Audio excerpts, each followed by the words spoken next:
Welcome in, everybody, back for another episode of The Strategy Gap. In today's conversation, we'll be talking about all things team building and building a productive team. Joining us for the conversation is Eric Patten, RN BSN, and the EVP of Operations at Kingstree. He spent the last 24 of his 30 plus years in nursing working in the workers' compensation arena. He's a strategic operational and business strategist with an extensive clinical experience. He's also a dynamic leader and manager that's clinically focused and driven to succeed, leveraging a consultative approach to problem solving. He's a national speaker and educator on trending healthcare topics and is known to execute solutions that create value and growth for both the customer and the company. Eric, welcome to the show. Thank you. So, in today's conversation, we're planning on covering a number of topics related to your experience in team building and nursing. But before we get into the actual meat of the conversation, I want to take a quick step back. So, some listeners may be familiar with the type of work you do within workers' compensation. But for those that may not be as familiar, do you mind briefly describing a bit about the space you're in and your role that you play within it? Sure. So, our company, our organization is a case management company. We're a national provider of case management services. What that means is we have nurses throughout the country that are stationed in different states who have either compact licenses, being able to cover multi states, or a state jurisdiction license where they're just able to cover that one state. And they operate telephonically, handling the injured worker. So if somebody gets injured on the job, they come into our process, they hit our triage line, which really is just the direction of care. So Joey gets injured, Joey calls an 800 number, he talks to our nurse, we go ahead and direct care based on an algorithm, and then that gets pushed over to that individual as well as a treating provider. Again, comes back into our system, and our nurses step in even further and take and work with Joey, who may or may not need further services. We work primarily with the insurance companies, TPAs. We also work a lot of the time with the self-insured, and that's really our bulk of our business, is where we work directly with the employer whose dollar is $1. It's their money. So what we're looking to do is reduce that case or that claim based on what's going on, not cutting corners, but ensuring that if Joey has an issue, Joey moves through the system appropriately, utilizing that clinical expertise, using mine or one of the nurses to be able to go ahead and kind of dive deeper in, have a conversation with a physician or two, have that conversation and say, okay, are we on track? What's the delay? And then go back to the employer as well as the insurance carrier, TPA, payer source, if you will, and engage everyone in a consultative approach to say, hey, including that injured individual, so that everybody has that buy-in. So we're really looking to lower the cost of the spend as well as to improve that return to work and get those individuals back to work faster. Yeah, and certainly it's a not just an important thing for the health of the individual, but you're thinking about a lot of different individuals in this case. You know, the company, the teams, the nurses, and all of that is important to deliver the best solutions. Thinking about each one of those components. Certainly across the medical field, this applies, right? You know, in a hospital, you're dealing with nurses and doctors, and all of that leads to having an effective team that ultimately is working together at the end of the day. Correct. So, you know, when you're building these approaches to how you're working with your customers, as you're working with patients, what is your approach to building an effective team and what factors you typically think about in that process? So when I build a team and I work with a team that's existing, we'll talking about building one. I will look at the need of the customer. If the customer has particular clients that are injured individuals or employers or employees that are in particular locations, obviously I want to build a team around that location first. Then I talk to the individuals involved, meaning the customer, whoever that is, and then I talk to my team and say, okay, the customer's needs are this, and then I appropriately match the team with the customer. So if it's necessary, primarily, and if it's construction, we'll just use that. If I have to send a nurse out, I'm not sending a nurse out dressed as I am. Mhm. I'm building a team that's dressed appropriately. So it's more casual wear when they meet with that injured individual. Because we want the perception, which is there, and it's not really a perception, it's truly what we do, is to build that approach around that individual. So I look at the needs and then I balance the needs and find the right appropriate folks within my team, or go out and get that individual who has those appropriate components, if you will. I then also manage to that process, working directly with that team and saying to the nurse on the file or the care coordinator, depending on which term you want to use, what are you struggling with? Where's your point of disagreement?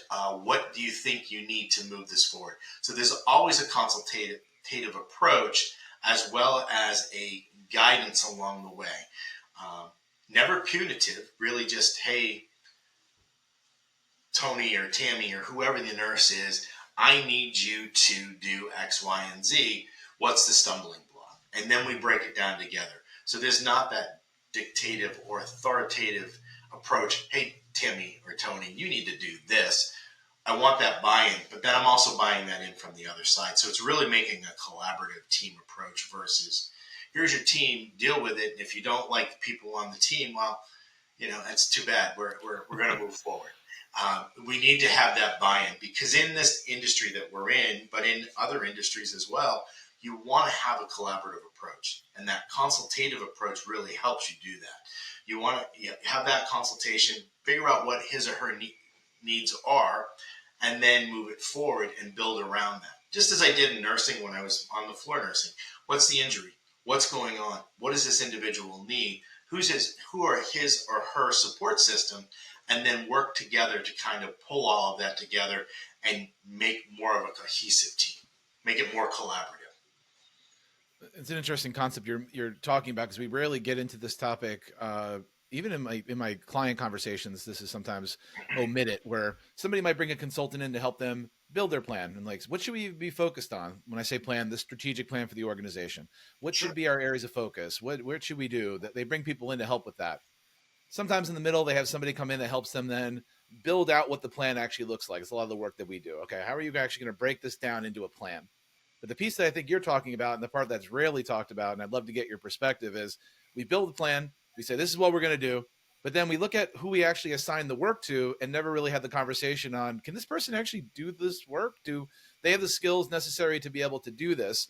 That is sometimes very common in like engineering. If you're doing software engineering, you need this many engineers that do this, that know these languages.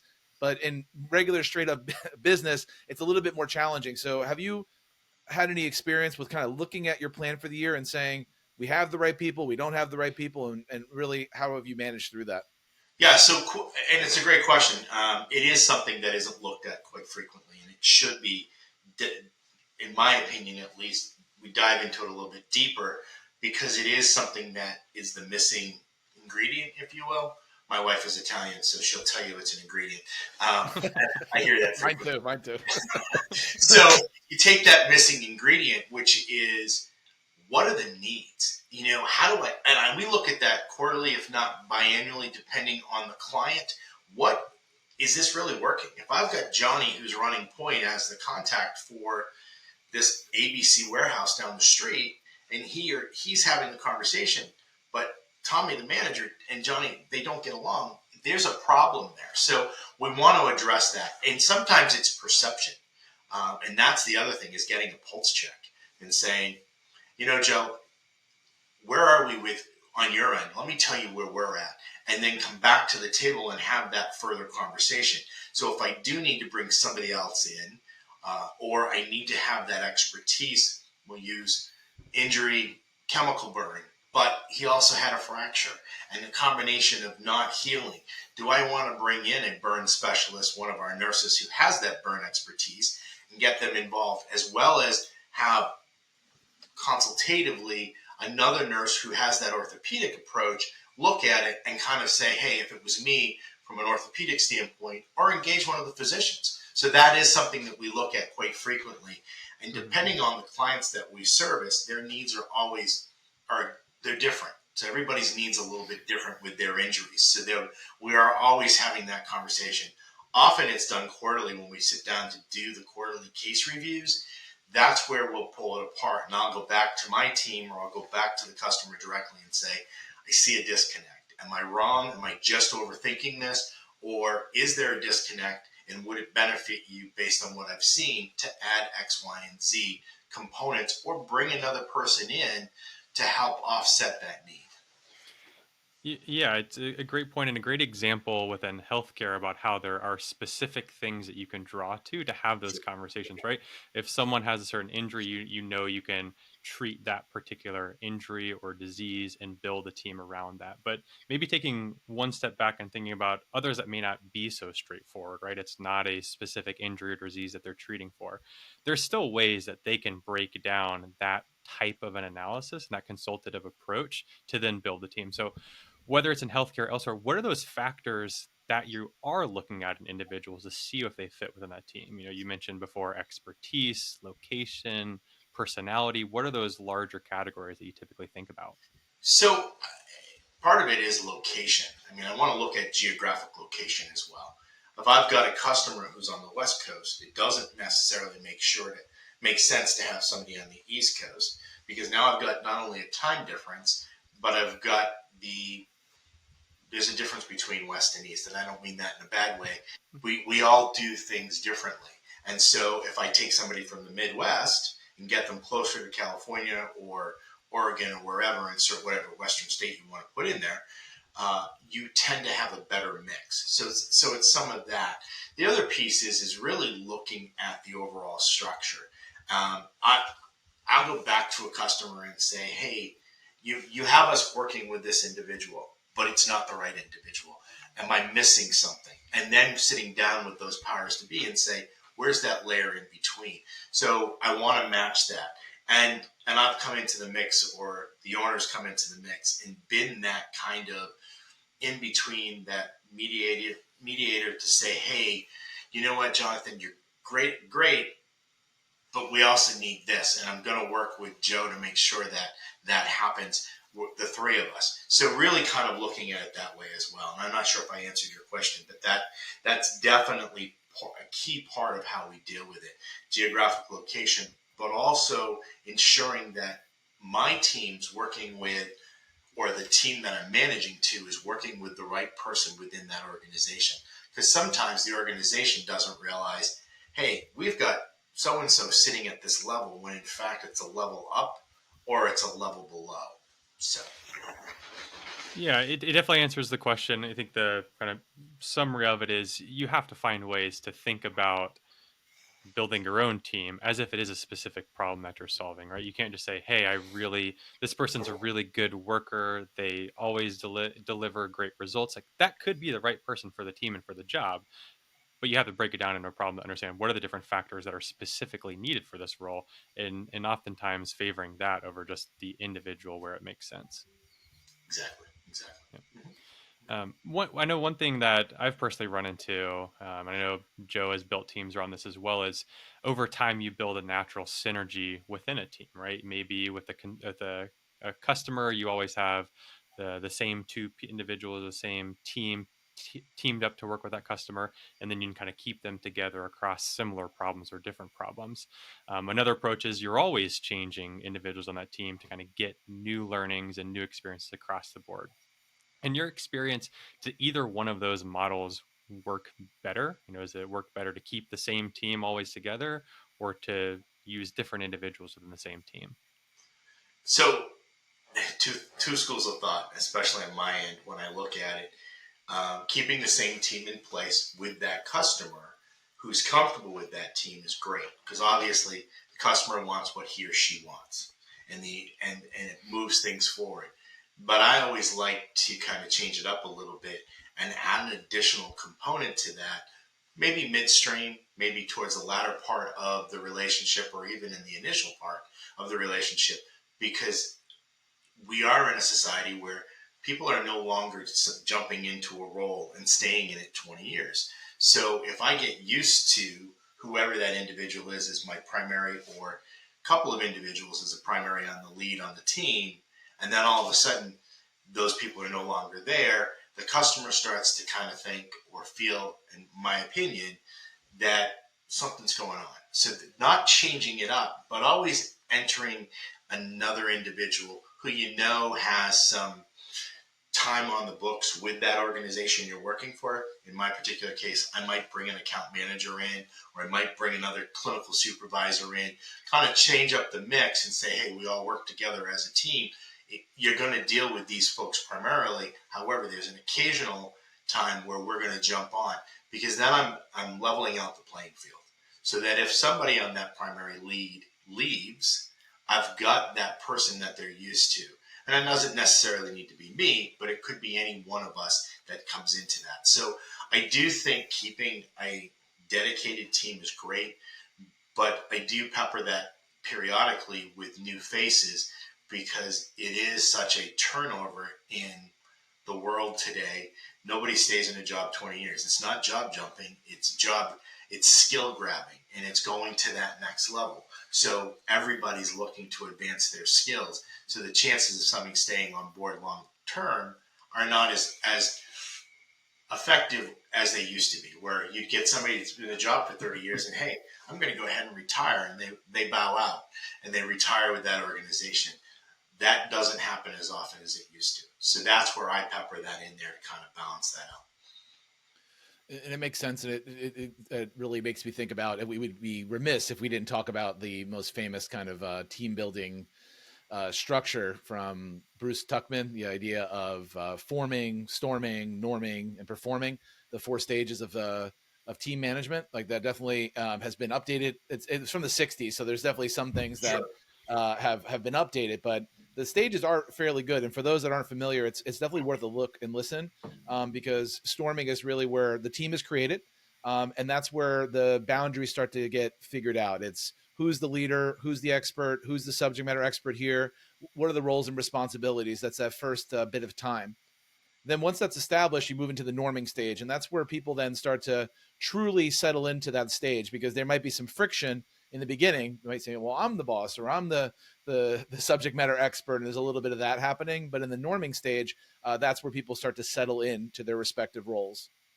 Performing would be all about doing the actual job and doing it extremely well. So that's the 3rd stage. And then last but not least, there's sometimes an adjourning stage where people then the team has done their job and now move on to certain things. So from your perspective and the work that you've done, is there a particular stage in this whole 4-stage process that's particularly difficult, or one that you would be able to share some pearls of wisdom to help people either create a team, get them to perform, etc.? So I would say it's probably stage 3. And again, in stage 3, you don't want to get, and I'll phrase this as nicely as I can. Stage 3 is great. You're moving along, things are great, everything's wonderful. But there's that piece where there may be a start to be pushback. And what I mean by that is it's life. You have a relationship. Doesn't matter if it's employer, family, whatever. You're going to have those bumps in the road in that rub at times. You tend to start to get that rub latter part of stage 3, in my opinion. So that again is going back to the table and having that conversation, just as if you're going to have a family meeting and you've got a 15-year-old who's giving you a run for your money and thinks, hey, I'm not listening to anything because everything's been going all along, all of a sudden, and they hit 15 and a half, and it's like, bam. And now everybody's pushing back. Sit down and reevaluate that, have that conversation. I use that as a simple analogy, but it happens quite frequently. And so in the business, everything's running and doing really, really well. And then all of a sudden there's these little hiccups, or there's whatever it is. So I really, when I'm dealing with, and I deal with a lot of large customers, I'll sit down and have that conversation, especially if we've had them on board for a while. If I've got a customer that's 10 years in, and I took this role on almost 2 years ago now. And when I came in, I went to those customers right out of the gate and said, listen, you've been on board with us 5, 10, 15 years. And what's good about what we do? But better yet, what are we doing that isn't as norm, or that you don't really like, that we can correct so that we can continue in that stage 3 versus moving around and looking to recreate a team again. And it works really well, and it has worked really well, knock on wood. And in my previous life, I've done that as well, because not every customer is ever going to stay around. We're not the only solution out there. I don't care if you're selling widgets, if you're on a podcast, or if you're doing clinical work. There's always somebody standing behind you, your competition, looking to get into that customer that's yours. So that's the piece that I always reevaluate. And that's the piece that is a constant number one on my whiteboard is I want to make sure that these folks that are running well and doing well and are in that norm are staying there. And if they're not, let's re-engage. And so that's done periodically. And I don't do that probably as often as I should, given everything else that I'm doing. But it is something that I will try to do at least once a year with our customers. And I've now taught our teams and the teams that report into me to do that as well. And then when they do come back with, hey, I've got so-and-so who's got this concern, we can sit down and break it down together. And then I've taught my team members, they go back and then engage me as well. So there's that re-education and rethinking. And the idea of asking for feedback and then actually acting on it quickly, that's the thing too. I mean, a lot of people don't even ask for feedback. They just think, oh, things are going well, therefore I'm not even going to ask if there's anything we can improve. But then when they do ask for something, I mean, at least trying to deliver, maybe you can't always deliver on what they ask, but at least showing that you made an honest effort to track something down. And it was always something that I tell my teams when working with customers. That's the team that I manage basically is everybody customer facing. It's like speed is one of the few things that you have that delight no matter what. Every single one of us love when we hear a response back quickly from somebody or the issue has been resolved or we felt heard. It's just a natural innate thing that we like. So sometimes you don't have a response or don't have an update for somebody. It's not the worst thing in the world to say, hey, by the way, I know I owe you a response. I'm still tracking it down. Please bear with me. Like these are basic things that we sometimes avoid running with teams because you feel embarrassed. Maybe you don't have an update or whatever it may be. So the idea of you saying checking in and then also delivering quickly on what has been maybe promised or, hey, can you fix this one small thing and we'll be happy and you do it. I think our clients, I think our listeners can really listen and take heed to that because it is one of the few things that doesn't cost much. It's just quickly responding to feedback that you are hopefully soliciting to your response. And I completely agree with you. The honesty, the quick response, and providing an additional perhaps time frame, which we do quite frequently. I'm in the middle of working on a rather large project for a customer we've had for a very long time, and we're solving an issue. And part of it was our engineers. We talked about engineers in the past, but our engineers coming in from a telephonic standpoint and saying, hey, we've got to create it this way. And instead of going back to the customer and saying everything's moving smoothly, which it is, we go back with here's where we're at, here's where we expect to get into the testing phase, and provide them with a timeline versus, hey, everything's great, we'll get back to you in the next 6 weeks, we anticipate launch by February 2nd or whatever the date is, and then not provide that or have complete radio silence in the communication and the client's pinging you. So honesty is the biggest and the most important piece when you're building out a response. Quick, honest, and a plan on where we're headed. And if you don't necessarily have that plan, this is a plan in progress and we'll keep you updated. Please expect the next response by. And my team is in tune to doing that now. And in the past, that not necessarily was the case. So that's something that I think is extremely important as well, is providing a timeline and a time frame on when you're going to receive the next communication. But as you said earlier, Joe, it's that quickness, it's that quick response. But having your thoughts put together before you send that response out, because I've seen some that send them to me and it's like, what did you say? And why? Joe, what were you trying to communicate here? And then and sometimes it's, oh, my quickness, I forgot to add these pieces, or it jams them up and they're like, because they really were just trying to get it off their plate, and you know that there may be a little more to the picture than what you're saying. Yeah, yeah, and really, it's not only just a speed thing, but it often comes down to building a culture that then can support it. And if you have it, great, but sometimes that culture is just not there. And oftentimes, what I'll see in organizations, they struggle with that culture because there's a disconnect between those that are actually doing the work and those that are actually leading the teams and setting the direction. as you dig a bit deeper, there's some level of either resentment from the doers that think like, oh, this person's never done this job before. They don't know what they're talking about. Or the leaders feel entitled that, hey, I'm the one in charge. Like, you just need to do what I can do. I think you have a unique perspective from your intro. You know, you are an RN. You have that background. How has that background in nursing actually impacted your ability to then lead within that space? Yeah, so having been a nurse now for going on 31 years, everything that I do, and it drives my wife crazy, it drives my family crazy, I assess the situation and I break it down, and I probably overthink that. That's the clinical mind.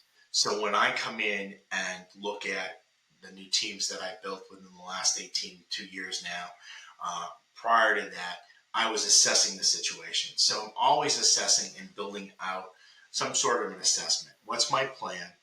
What's my course of action?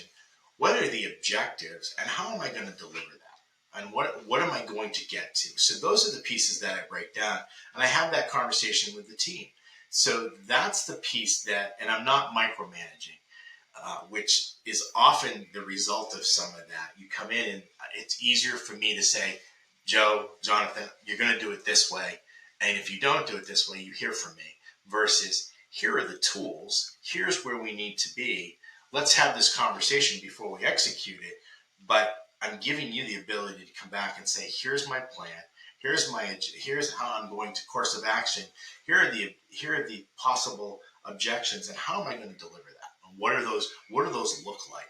What is that deliverable that the customer is looking for? So for me, I assess it. I look at what do I need to do next from an action item, meaning do I need to dress the wound? Do I need to get this person to a different specialist? And then what are the objectives? Well, doesn't like surgery, doesn't like this, he's allergic to that, whatever it is. So what are my deliverables? What am I going to deliver back to the customer? And I take that patient piece and insert that customer. So what am I giving back? What do they expect? They expect a timely response. They expect the individual to be back to the optimal level of work. It may never be that original, because nobody goes to work expecting to have a work injury, or goes anywhere expects to have an injury, but get them to the optimal work capacity. And what does that mean for the employer?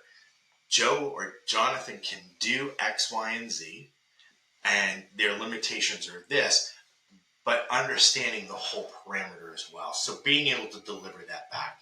So that's where I take that clinical piece and put it into the teams. And it's interesting. People are like, well, you're simplifying this. No, I'm not actually simplifying it. I'm just putting it in terms that are easily managed to. So that's how I kind of have done things in the past. That's what I've done here. The other piece is I don't say no. I'd rather say maybe than no, because we're a world full of no instead of maybe. And it goes back to what we just talked about, the response to the employer or a response to that customer. You're giving them where you're at. You're never saying no. And sometimes we have to say no, but we give an explanation on, no, this can't be done. However, we can do it this way. Are you opposed to us trying this? And that's the other piece that I give back to my team and kind of charge them with and say, here, come back with your plan, your action. Tell me what the objections are, and tell me what your deliverable is and how you're going to get there. Yeah, I mean, just hearing you speak about how your process goes, I mean, you definitely are drawing upon you having this clinical background, which has no doubt going to pay dividends when you're talking to people that are saying they're sizing you up and down. Like, what do you know? Well, you're proving both directly and indirectly, and it draws upon some experience that I've seen. I've worked with a lot of large healthcare systems in my role here at Achieve It, and it's always interesting watching the groups that are physician-led or clinician-led. Like the CEO of the health system has been in the trench, has serve patients in a way that directly relates to maybe some of the challenges that the team is experiencing. And those aren't always perfect. There's definitely some downsides to it, but there's more upsides than downsides, because everybody at the hospital knows that you've done this job or you've been in that role. And I think there's something to it. And some of the best ones actually still even have office hours where they're seeing patients on a regular basis. They're still acting as a clinician to make sure that they are keeping their knives sharp, and also because they love doing it. Anybody like yourself or anybody that's in this space, they typically are in it because they love doing it, because that need to help Sure. And it just sends the right signals to the people that you're managing that it is an importance to you. And also I commiserate with you. And so I think that's something that our listeners can really hopefully relate to. And if you are somebody that's coming in and doesn't have experience directly with the team you're managing, try the best way you can to get that experience. Either ride along with them, sit on a call, take a couple customers, do something so that you feel that you have the credibility then to give that recommendation. So just want to kind of bookend what you're saying as something that I've seen be really effective. Yeah, and the other piece is we hear no, we hear the negativity in this world way too often, right? For whatever reason. Finding the positivity and giving those individuals, hey, those kudos that they deserve, because they don't necessarily hear it that often, or if they do, great, but it's not built within most organizations these days where they say, hey, Jonathan, you're doing an outstanding job. You look outstanding today. You've done an outstanding job, and thanks for driving that home. Or, hey, Joe, great work. Let me know how I can help you. And that goes, it speaks volumes, and it goes a long way when you're working with a team, because they know if Eric comes down and says, hey, what were you thinking? We're going to have that conversation, but it's never a punitive. Obviously, you've got individuals where you do have to be punitive, but for the most part, if you treat an individual the way you want to be treated and give them that positive review and that positive comment back when deserved, it goes even deeper. And to your point, Joe, being in the works and doing it and saying, hey, when we sit down and do claim reviews, I get involved in that process because I've been there, I've done that.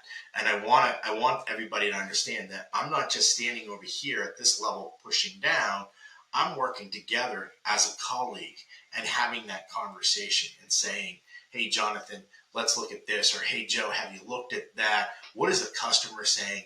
Can we get the feedback? Really engaging that way as well and keeping it positive.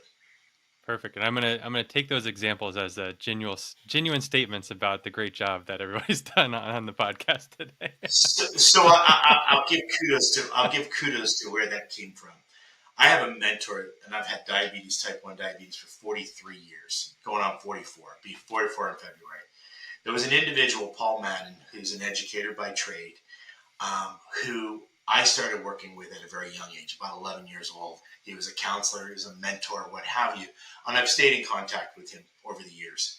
And his word to everyone, and at the right appropriate time, would say, I hear it across the field as I was walking back to the cabin when I had kids and I was a counselor and he was overseeing the camp. He'd say, hey, Patten, you're doing an outstanding job. Or here comes outstanding Patten. And you know what? The more I thought about when I got into business world, the more I realized that positivity and those sayings truly make people give them that natural high of, hey, great, I'm really doing a great job. Somebody's looking out for me. So I try to give that back, and I've used that and with his permission, and he's kind of taken off the outstanding piece because he's done it for 40 some odd years. And people are like, okay, Madden, enough, cut it out. But that's that mentor piece that I had all through college and in my later years. He was there, and I could reach out, and he still does it today. Patten, you're an outstanding individual. Keep up the great work. Great to see you. Those kind of things. So I've taken that and I use that now when I work with teams as well as customers. Customers love it when you come into them and you say, hey, you got to be one of the best customers. And they're like, oh, you say that to everybody. No, what I really mean is, and you break it down and you tell them.